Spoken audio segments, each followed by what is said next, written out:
Le massage, il faut vraiment se dire, c'est comme à la télé. Alors vous avez dit au milieu.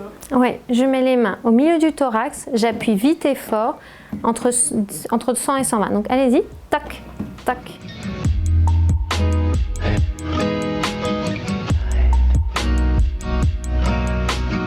Les deux mains l'une sur l'autre, l'apprenti sauveteur pratique la compression du thorax de la victime. Dans cette petite salle de l'hôpital civil, une dizaine de Strasbourgeoises et Strasbourgeois apprennent les gestes de premier secours.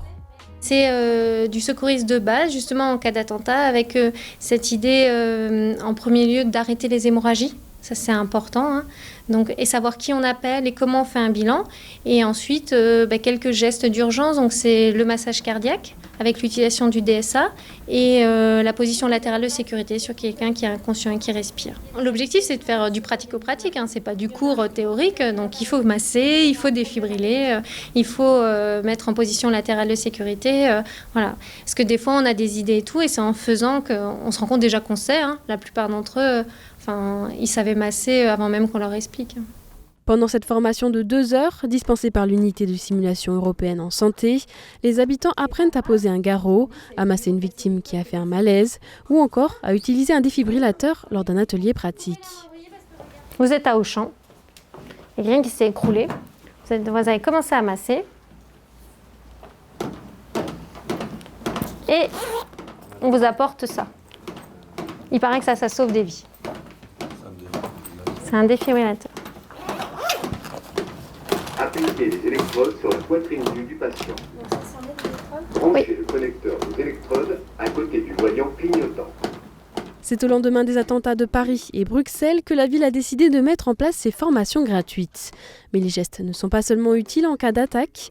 En France, lors d'un arrêt cardiaque, une victime a entre 5 et 7% de chances de survivre, alors que si l'on masse et défibrille en moins de 3 minutes, elle a 80% de chances de survivre. Ces formations servent à doter les Strasbourgeois des compétences techniques nécessaires pour les premiers secours, en attendant que les secours puissent arriver. Il y a plusieurs objectifs. Hein. Les personnes viennent parce qu'elles veulent se sentir utiles si le pire arrivait. Je pense que ça, c'est une motivation importante. D'autres simplement pour pouvoir apprendre ces gestes-là, parce que évidemment on n'est pas à l'abri d'être confronté à une situation où on va aider quelqu'un qui se trouve à proximité plutôt que de rester sans rien faire, parce que c'est extrêmement traumatisant pour une personne de se sentir impuissante. Donc la formation, elle permet de rassurer et de faire en sorte qu'on sache exactement quoi faire au moment où la personne en a le plus besoin. Depuis 2015, 1500 civils ont été formés aux gestes qui sauvent à Strasbourg. Et pour eux, acquérir ces connaissances est un moyen de faire face à des situations d'urgence avec plus de confiance. J'ai toujours voulu apprendre comment ça se passe, les formations pour les premiers soins, au cas où il y a quelqu'un devant moi et qu'il n'y a personne qui peut réagir. Des fois, quand j'attends par exemple dans des endroits, la banque par exemple, et je vois un défibrillateur et je suis là, comment ça on peut l'utiliser, est-ce que je peux l'utiliser et tout. Et maintenant je me dis, tout le monde peut le faire. J'ai limite envie que quelqu'un fasse un arrêt pour que je puisse intervenir.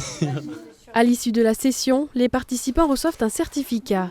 D'autres formations sont proposées par les organismes de secours tout au long de l'année.